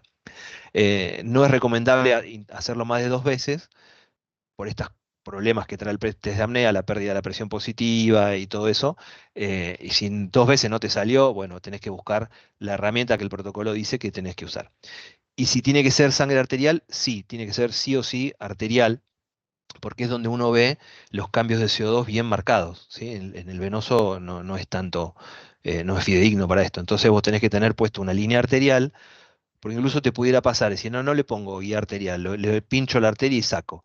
Y por ahí cuando querés hacer la segunda, no le encontrás la arteria o no sabes si es venoso o arterial, y entonces no estás seguro de si lo estás tomando la muestra correcta o tardás mucho en tomar la muestra, entonces siempre es mejor tener puesto una guía arterial y sacar sangre directamente de la guía arterial. Es un paciente que seguramente la ha tenido puesta o la tiene puesta porque es un paciente que viene con una lesión neurológica grave, que tiene mucho soporte intentando salvarle la vida, entonces debiera tener una línea arterial puesta. Si no la tiene, póngansela. no, lo que iba a agregar del test de apnea, que España, que no usa métodos instrumentales, sí lo tiene incorporado. Respondo a Dale. Nicole, que en menores de un año sí o sí el electroencefalograma es de 1 hora, igual lo van a ver la semana que viene, y a partir de los 2 años en realidad son 20 minutos para todos los demás. En caso de coma barbitúrico, como ya le expliqué, pueden hacer el examen clínico y hacer un método instrumental que demuestre la parada circulatoria cerebral. Bien, y respecto a la pregunta de Gustavo Roldán, si se deja en la historia clínica los gases, digamos, el protocolo del laboratorio del estado ácido base, y sí, digamos que Sí. como todo el proceso diagnóstico de muerte encefálica tiene que estar registrado en la historia clínica, porque justamente es todos digamos, actos médicos en el cual estamos diciendo que una persona no está más viva y está muerta. Entonces, obviamente, eso tiene que estar registrado en la historia clínica. Si en tu historia clínica es en papel y ustedes se acostumbran a pegar los laboratorios, pegalo. Si es electrónica o digamos, uno lo que tiene que estar seguro es que estas cuestiones que hacemos para certificar la muerte están adecuadamente documentadas en la historia clínica, tenga la modalidad clínica, la modalidad que tenga la historia clínica en tu centro. Pero sí tiene que estar, claramente. Tal cual. José Rivas levantó la mano. Doctor, buenas tardes. Muchas gracias por la charla, están muy buenas. Yo quería hacer una pregunta que por ahí es más de la parte fisiológica, tal vez. ¿De dónde sale el número 20? ¿Por qué no 15, por ejemplo? ¿Y cómo sería el impacto de esto en pacientes con EPOC? 20 de CO2, Esperaría, la sí, diferencia de y CO2. en el paciente con EPOC, ¿esperaríamos más de 20 o menos? No, No es válida. claro, en el EPOC no se recomienda la prueba de apnea, de hecho no es válida. Si vos tenés un paciente con diagnóstico de EPOC, no es válida la prueba de apnea porque ese paciente perdió la sensibilidad a la CO2 como estímulo respiratorio. Digamos, lo que hacemos nosotros con el test de apnea es generar el máximo estímulo de CO2 para que si queda un poquito de actividad neurológica en el bulbo, este se exprese y haga que el paciente intente ventilar.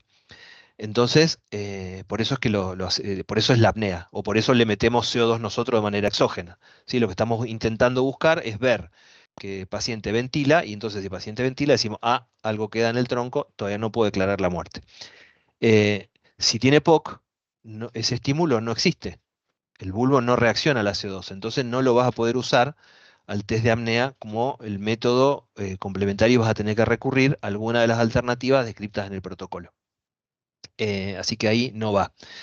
Y te pudiera pasar de que a lo mejor no sea EPOC, pero que la prueba de apnea no sea tolerada, entonces la suspendes. Y los 20 milímetros de mercurio de diferencia es porque de esa manera vos te asegurás el máximo estímulo a las células, a las neuronas del bulbo, el máximo estímulo buscando el esfuerzo ventilatorio.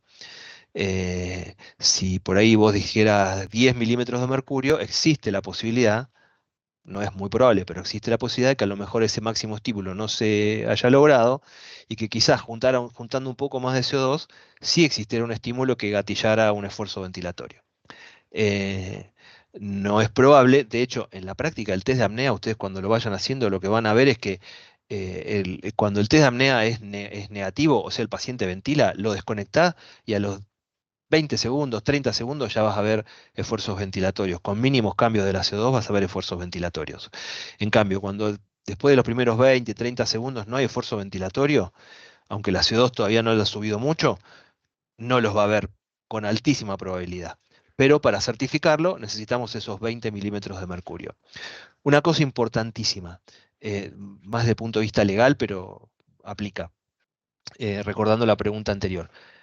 Hubo algún caso acá en Argentina donde justamente se olvidaron, era una historia clínica de papel, de pegar los laboratorios donde certificaban ese aumento de la CO2, y después tuvieron serios problemas legales porque la compañía de seguro de ese chico que había muerto dijo, acá no estaba probado que estuviera muerto, porque no sabemos si el test de apnea es positivo, ¿sí? Entonces sí es importante dejar aclarado que no hubo esfuerzo ventilatorio, habiendo logrado 20 milímetros de mercurio de diferencia entre la inicial y la final, y habiendo partido como mínimo de 40.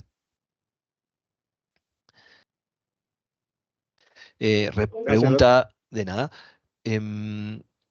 Dice, eso no basta con escribirlo, no tengo digital, esto también cositas del diario. Sí, obviamente, siempre hay que dejarlo. Lo importante es como todas las cosas de la historia clínica, tienen que estar adecuadamente certificadas.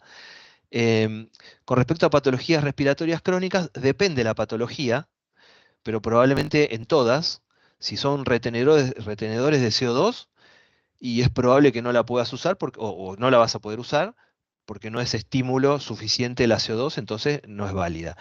Y si tiene otro tipo de patologías respiratorias crónicas, suponete que es un, no sé, un paciente con fibrosis pulmonar o lo que sea, y probablemente tampoco la puedas usar porque las condiciones que necesita el test de apnea son muy exigentes. Necesitas buena oxigenación, que los pulmones estén sanos básicamente, porque si no, no la toleran. Entonces, si tuviera una patología que genere hipoxemia, por ejemplo, es muy probable que no la puedas completar, que la tengas que interrumpir antes de haber logrado las condiciones o el resultado. ¿Vieron cuando dijimos cuándo se interrumpe la prueba de apnea? Puede ser prematura eh, o normal. Bueno, cuando es prematura es porque el paciente o desatura o hace arritmia o se hipotensa o lo que fuera, entonces la tengo que interrumpir y no puedo llegar a una conclusión respecto a si en el bulbo queda alguien trabajando o si ya no queda nadie.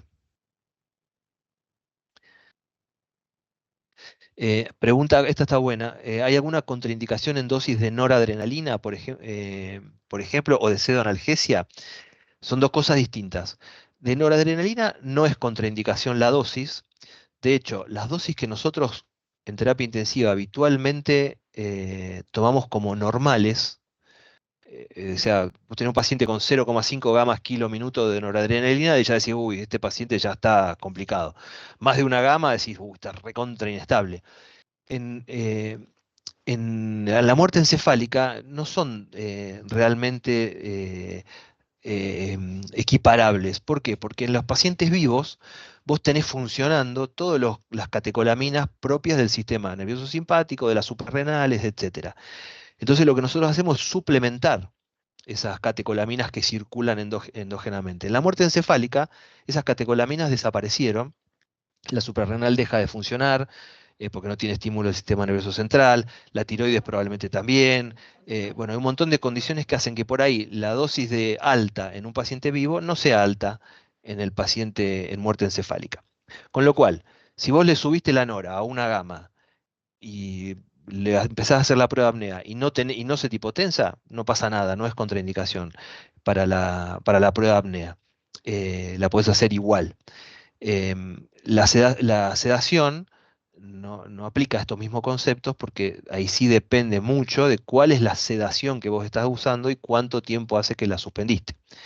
Si vos estás evaluando un paciente y estás usando fentanilo que tiene algún efecto sedante, probablemente no te genere nada. Ahora, si vos le estás goteando tiopental, y sí es un problema. Por eso vayan para estas, cuando les pase con los pacientes, estos tienen que ir siempre al protocolo y ver qué hacemos con esta droga en esta dosis con tanto tiempo para ver si es contraindicación para hacer la evaluación o no para hacer la evaluación. Para el test de apnea, ni el midazolam, ni el fentanilo, ni nada son contraindicación porque no inhiben el centro respiratorio. Sí los barbitúricos, por ejemplo, y obviamente los relajantes. Si está con relajantes musculares, atracurio, rocuronio, pancuronio, succinilcolina, etcétera, no pueden hacer la prueba de apnea porque obviamente aunque quisiera ventilar y el bulbo esté como loco intentando ventilar, los músculos no van a poder hacerlo. ¿Sí? Así que con relajantes musculares sí está contraindicado. Acá están preguntando si luego de finalizar el periodo de observación según la edad hay que repetir el examen neurológico, nada más. No se repite el examen instrumental. En esto tengan cuidado, siempre lo aclaramos, hay dos periodos de observación descritos en el protocolo, ¿sí? No se confundan con eso. Una cosa es el periodo de observación para empezar y otra cosa es el periodo de observación como confirmatorio, ¿no? Que al terminar el proceso el examen clínico y el examen instrumental. Son dos periodos de observación distintos. Bueno, hay más preguntas, ¿no? Se No, aburrieron. no veo más. Bueno, se aburrieron mucho con la clase. Claro. Bueno, ahí les decía recién, les pasamos al grupo, ahí Jorge Cabral levantó la mano. Jorge Cabral, siempre tardas mucho en responder los cuestionarios. Me hace renegar los fines de Sí. semana. O entendieron todo. Buenas tardes, ¿qué tal? Sí, perdón, me voy a poner ya al día. Una consulta, perdón si es un poco estúpido. ¿Sería lo mismo en vez de meter la sonda por el tubo que llega hasta la carina, colocar como un tubo en T? No sirve con el tubo en T porque el tubo en T no te garantiza de que vos estés saturando de oxígeno los alvéolos. Necesitas sí o sí meterle la cánula hasta la carina. Y en esa situación es muy importante que el flujo no sea muy alto, porque si vos le pones un flujo muy alto, ese oxígeno va a lavar la CO2 que está en los alvéolos, y entonces nunca vas a lograr que la CO2 aumente en sangre, ¿sí? Entonces es sí o sí la cánula, sí o sí hasta la carina, eso lo podés medir antes de introducirla, ¿no? Son más o menos 10 centímetros, Sí. Ujú. 10-12 centímetros, y con un flujo de oxígeno relativamente bajo, 2-3 litros, si con eso alcanza lo dejas ahí, si con eso empieza a desaturar lo puedes subir hasta 6 litros. Pero supongamos que empieza a desaturar, entonces la opción, uno por ahí tendría ir ahí al regulador de flujo y subirlo para que dé más oxígeno. Eso no sirve porque además de aumentar el oxígeno disponible en los alvéolos, va a empezar a lavar la CO2. ¿Sí? Entonces, no tubo en T ni traco en T, sí cánula por adentro a un flujo leve o moderado a la altura de la carina. Muchísimas gracias. Y no hay preguntas tontas, al contrario. Mira, por ejemplo, acá dice, Silvana Toledo, ¿qué relajantes musculares son aconsejables? Ojo, relajantes musculares siempre después de haber completado el diagnóstico de muerte. Siempre después de haber completado el diagnóstico de muerte. Y no es optativo. Después del diagnóstico de muerte siempre hay que poner relajantes, porque es bastante frecuente que haya movimientos anormales, medulares, y es muy difícil explicarle a una familia que su ser querido está muerto si ve que mueve un dedo o si ve que hace movimientos que son reflejos, ¿sí? O sea, importante, no es que estamos disimulando movimientos, son movimientos que no son cerebrales, son reflejos, ¿sí? Entonces, después del diagnóstico, estamos seguros, ¿está muerto? Certificamos la muerte, ponemos horario de función, van relajantes sí o sí. Previo al diagnóstico de muerte, nunca van relajantes porque invalidan el diagnóstico de muerte, ¿sí? Y ahí para Begoña Sequeira García, que dice una línea muy fina con la ética, totalmente en desacuerdo con eso. No hay nada más ético que decir esta persona está viva o esta persona está muerta. Porque si la persona está viva, hacemos lo que hay que hacer con las personas vivas. Y si la persona está muerta, hacemos lo que hay que hacer con las personas muertas. Entonces es muy importante que no se confunda esto con una cuestión ética. Es una cuestión absolutamente científica, médica. Es definir fulanito está vivo y hacemos lo que corresponde con los vivos, o fulanito está muerto y hacemos lo que corresponde con los muertos. Con los muertos lo que corresponde es, si tiene que donar, dona, y después entregamos el cuerpo, y si no tiene que donar, por el motivo que fuera, se desconecta del respirador, una vez que se ha hecho la comunicación de muerte, etcétera, y se entrega el cuerpo, porque la persona está muerta. Y te diría, no solo no es ético, sino que es una barbaridad desde el punto de vista, o sea, una cosa pésima, que una persona esté muerta y nosotros, por el motivo que sea, la tengamos conectada a un respirador. O le sigamos poniendo vasoactivos, o le sigamos poniendo alimentación, porque no se alimentan los muertos, no se respiran los muertos, no se le aumenta la temperatura corporal a los muertos lo que se hace es despedirlos y enterrarlos, ¿no? Bueno, es muy importante entonces que cuando una persona sospechamos que está muerta, ¿se acuerdan cuando vimos la clase de detección? Se nos puso midriático, poliúrico, hipotenso, lo cargamos en el Glasgow, etcétera, etcétera. Hacer el diagnóstico de muerte. Y si la persona no cumple con los criterios de muerte y está vivo, hacemos lo que hay que hacer con los vivos. Y si la persona está muerta, hacemos lo que hay que hacer con los muertos. No hay ningún dilema ético en esto. Al contrario, lo que es una falta de ética es no hacer el certificado de muerte, la certificación de muerte cuando corresponde. Creo que la pregunta de los movimientos está, si certificada la muerte puede haber movimientos espontáneos, que ya lo explicamos, son Sí, de origen puede haber. espinal. Son de origen Y espinal, acá, no significa que esté vivo ni sí. contraindica el diagnóstico de muerto, no lo No. invalida. ¿Sí? Acá dice Pablo, pregunté antes por el criterio de interrupción normal de la prueba que se me cortó. Ah, Erika Klappenberg. Sí, cuando se interrumpe de manera normal es porque llegaste al tiempo establecido en el protocolo. Es decir, si era una prueba convencional o en CPAP, 8 minutos, 10 minutos, interrupción normal, gases y evaluación. Y si era con CO2 externa, 2 minutos e interrupción. Esa es la interrupción normal. La anormal es porque el paciente ventila o porque el paciente no tolera la prueba. ¿Mm? Me podrían contestar si se usa el drive respiratorio. Entiendo que debe ser setear el drive en el respirador. Es indistinto porque vos podés dejarle por presión o por flujo, no importa. Lo que vos tenés que hacer es ver que el paciente tiene un esfuerzo ventilatorio. Y eso más que en el respirador lo mirás, como te decía antes, en la panza o en el tórax, ¿no? De ver el esfuerzo respiratorio. Respecto a la temperatura del paciente con muerte encefálica.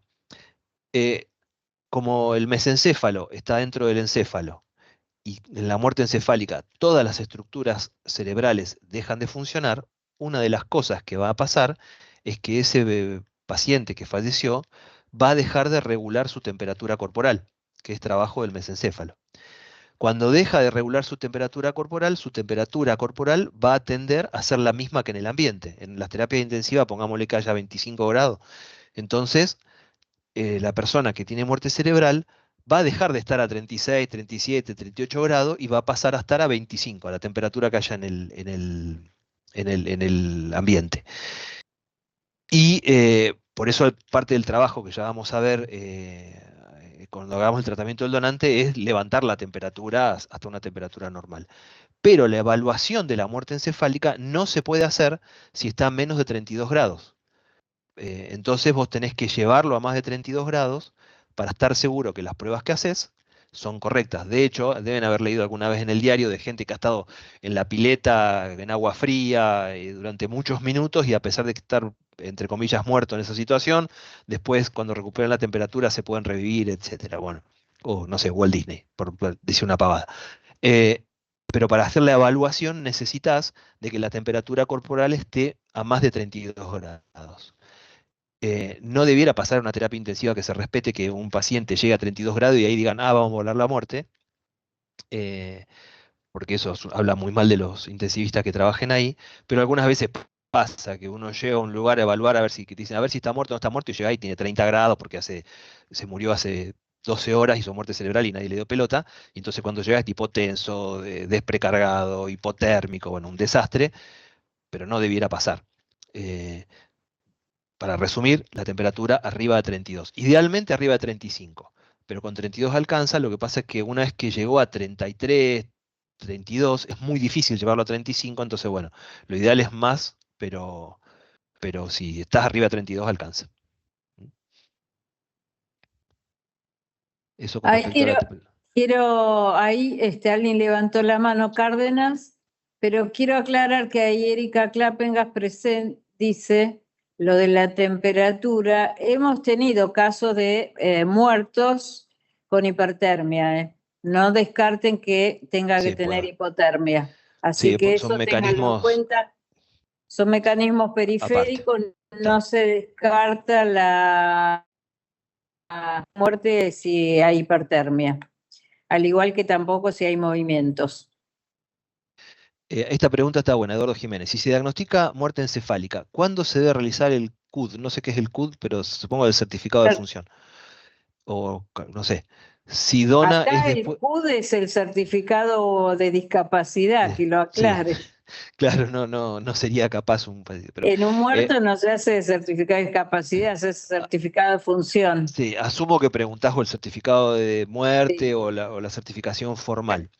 El protocolo o la ley dice que es cuando el horario de muerte es el horario en que completaste la prueba, todo este proceso diagnóstico. Cuando vos decís, listo, cumplí con todos los requisitos que exige el protocolo, en ese momento en que se certifica la muerte y es el horario que va al certificado de función o a la historia clínica o a lo que vos me estés preguntando, pero es cuando se completan todos los estudios diagnósticos. Certificado de defunción, dice Pablo. Bien. Esto es diferente a lo que decía la ley anterior. La ley anterior decía que era la primer prueba y que el resto se tomaban como confirmatorias, entonces el horario era el de la primer prueba. Bueno, actualmente en Argentina es cuando se completaron todas las pruebas. Esto puede ser diferente en otras legislaciones, ¿sí? Respecto a las vidas medias, las drogas se eliminan por vía renal o vía hepática o algunas otras por otras vías, como el remifentanilo, por ejemplo, pero todas se van eliminando de la circulación. La vida media es cuando la cantidad de droga que queda en sangre es la mitad de cuando la dejaste a pasar. Entonces, lo que se busca es que hayan pasado 3 o 4 vidas medias, es decir, que la dosis o la cantidad de drogas que haya circulando en sangre se haya reducido a la mitad, de eso a la mitad y de eso a la mitad, como para estar seguro que si queda droga en sangre es muy poquita. Por eso es que se dicen 4 vidas medias. Significa que el organismo se encargó de eliminar. Esto es bastante inexacto en algún punto porque hay drogas que se eliminan más rápido, más lento, según algunas cuestiones hepáticas, renales, etcétera. Pero es una forma de decir, bueno, tenés que dejar pasar suficiente tiempo para que no haya eh,